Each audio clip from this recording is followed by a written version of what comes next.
Mesdames et messieurs, bonjour ou bonsoir, tout dépend de l'heure à laquelle vous écoutez cette vidéo chez vous. Je m'appelle Michel Biemton, journaliste web camerounais, et merci de faire confiance à cette chaîne YouTube de l'engagement sociopolitique.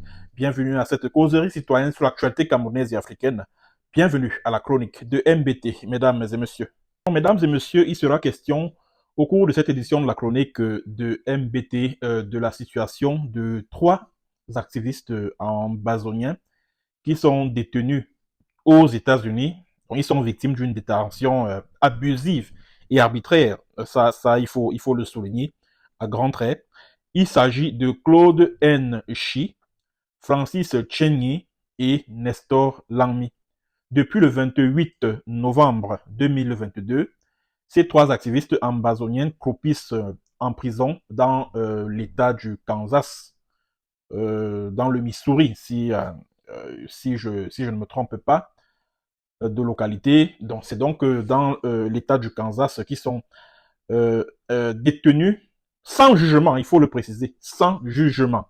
Et je profite de l'occasion pour dire que cette vidéo s'adresse à l'ambassade des États-Unis au Cameroun. Il faut bien que l'ambassadeur des États-Unis au Cameroun écoute attentivement cette vidéo. Moi, en tant que journaliste, en tant que défenseur des droits humains, j'ai toujours considéré des pays tels que la France, tels que les États-Unis, comme des modèles en matière de démocratie, en matière de respect de la personne humaine, mais jamais, au grand jamais, je n'aurais imaginé qu'un citoyen, qu'il soit américain ou étranger, serait arbitrairement détenu sur le sol américain, serait détenu pendant plus de 2 ans sans être jugé sur le sol américain. Ça, vraiment, je ne l'aurais jamais imaginé, même dans mes cauchemars, même dans mes rêves les plus cauchemardesques, je ne l'aurais jamais imaginé. Or, voilà des activistes ambazoniens qui sont victimes parce que ce sont leurs familles qui sont massacrées par l'armée de Paul Biya dans le Southern Cameroun. Ce sont les membres de leur famille dont les cases villageoises ont été incendiées par les militaires de Paul Biya. Ce sont les membres de leur famille qui sont réfugiés au Nigeria ou alors qui sont déplacés internes dans certaines localités du Cameroun francophone. Et maintenant, parce qu'ils ont organisé, ils ont voulu organiser la résistance à partir du territoire américain, on estime qu'ils ont commis un crime.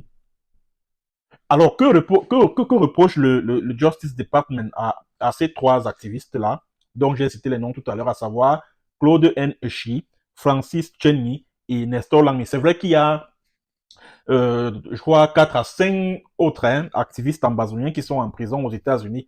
Que leur reproche-t-on exactement? Je ne sais pas. Est-ce qu'ils ont commis des crimes, crimes de guerre, crimes contre l'humanité? Je ne sais pas. C'est-à-dire qu'on ne sait pas exactement ce que tout ce beau monde-là fait en prison. Quel est le motif réel qui les aurait conduits en prison? On ne sait véritablement pas. Alors, le US Justice Department reproche donc à ces trois activistes-là d'avoir levé des fonds en vue de financer des groupes armés dans le Southern Cameroun. Le Justice Department des États-Unis reproche également à ces trois activistes-là d'avoir organisé le kidnapping d'un chef traditionnel, je crois dans le département du Bui à Kombo, et de monseigneur Christian Toumé de regretter mémoire. C'était en novembre 2020. Pourtant, après avoir été libéré par ceux qui le maintenaient captif, Christian Toumi avait déclaré sur RFI qu'il a été traité avec respect, avec dignité, parce que le pouvoir de Yaoundé a cette tendance-là à dépeindre les groupes armés ambazoniens comme étant des criminels, des terroristes, entre les mains desquels on aurait 0,00000000001% de chances de vivre, etc., etc.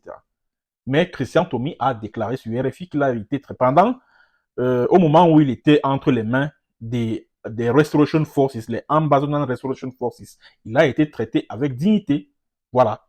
Il a été traité avec dignité, mais la justice américaine a estimé que cette arrestation de Christian Toumi par les groupes armés ambazoniens était un crime, ou je sais pas moi, un crime de guerre ou un crime contre l'humanité, etc., etc. Bon, parlons de ces chefs d'accusation-là. la justice américaine reproche aux ambazoniens, aux activistes, aux leaders ambazoniens de lever des fonds, c'est-à-dire que d'organiser des fundraising afin de financer la résistance armée dans le Southern Cameroun. D'où cette question qui tout de suite me vient en tête. Est-ce que les ambazoniens sont les seuls qui, depuis le territoire américain, organisent la résistance dans leur territoire ou leur pays d'origine?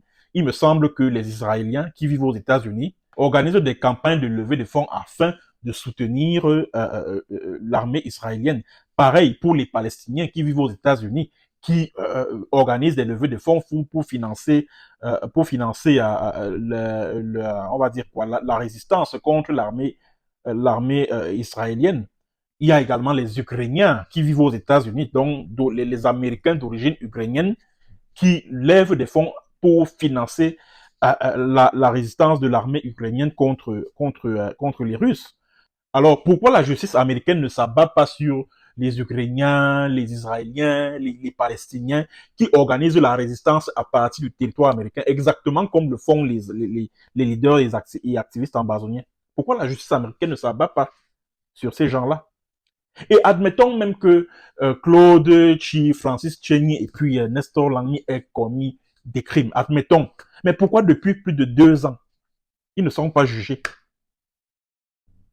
Pourquoi depuis plus de 2 ans, ils ne sont pas jugés? Je me souviens, en mars 2023, donc quelques mois seulement après l'inculpation de ces 3 activistes ambazoniens-là, des médias camerounais et internationaux, dont RFI, avaient annoncé qu'ils ont été condamnés à 5 ans de prison par un tribunal dans le Kansas, etc., etc. Ce qui était archi faux. Ce qui était archi faux. Archi faux. Ces gens-là, ils n'ont jamais, depuis qu'ils sont en prison, ils n'ont jamais fait l'objet d'un jugement. Jamais. Ils n'ont jamais fait l'objet d'un jugement. Et cela se passe où? Aux États-Unis. Et c'est ça qui, moi, me dépasse. Aux États-Unis. Aux États-Unis, que la puissance mondiale, qui est présentée comme un modèle en matière de démocratie, modèle en matière de respect de la personne humaine. On arrête des gens, on les jette en prison, et puis on les oublie en prison. On ne les juge pas. Juste parce que l'administration Biden à l'époque a voulu faire des yeux doux au gouvernement camerounais, au gouvernement de Paul Biya. Parce que ces 3-là, ces 3 activistes-là, ils ont été arrêtés à quel moment? Ils ont été arrêtés quelques jours avant le sommet États-Unis-Afrique qui devait se tenir à Washington. Et Paul Biya s'était vu dérouler le tapis rouge par l'administration Biden, par les autorités américaines à cette occasion-là. Et en marge de ce sommet, il y a eu des rencontres entre les autorités, entre la délégation qui accompagnait Paul Biya et les autorités américaines. Et au cours de ces conciliabules-là, de ces réunions qui ont eu lieu en aparté, le gouvernement américain a donc pris l'engagement de sanctionner les activistes et leaders ambazoniens qui vivent sur le sol américain et qui, entre guillemets, commanditent les actes de terrorisme dans les régions du nord-ouest et du sud-ouest, entre guillemets. Et qu'est-ce que le gouvernement camerounais a promis aux autorités américaines en retour? Le gouvernement camerounais a garanti, notamment à la compagnie pétrolière Chevron, c'est-à-dire que la compagnie américaine, des permis d'exploitation pétrolière et gazière au large de Kribi. C'est-à-dire que c'était en marge du sommet États-Unis-Afrique. Donc, à cause du pétrole camerounais, à cause du gaz camerounais, les États-Unis préfèrent porter gravement atteinte aux valeurs démocratiques, aux valeurs relatives au respect de la personne humaine, au nom du pétrole camerounais, au nom du gaz camerounais. Et pendant que les leaders ambazoniens sont traqués aux États-Unis, sont arrêtés, jetés en prison et oubliés en prison sans procès, des dignitaires du régime de Paul Biya, des criminels, des génocidaires, en commençant par Paul Biya lui-même, peuvent circuler partout à travers le monde et ils ne sont pas inquiétés, alors qu'ils ont massacré des dizaines de milliers de civils dans le Southern Cameroun. Ils ont incendié des centaines C'est-à-dire qu'ils ont rayé des centaines de villages de la carte du monde. Ils ont infiltré des groupes de bandits dans la zone qui se sont mis à commettre des atrocités telles que les kidnappings contre rançon, les décapitations des civils comme des militaires, etc., etc. Donc, ils ont commis tous ces crimes odieux-là, mais ils continuent de se balader, de se pavaner à travers le monde. Les Paul Biya, les Betty Assomo, les Atangan Jipo, le colonel Bankui Emile, etc., etc. Ils continuent à circuler librement, partout à travers, sans être inquiétés.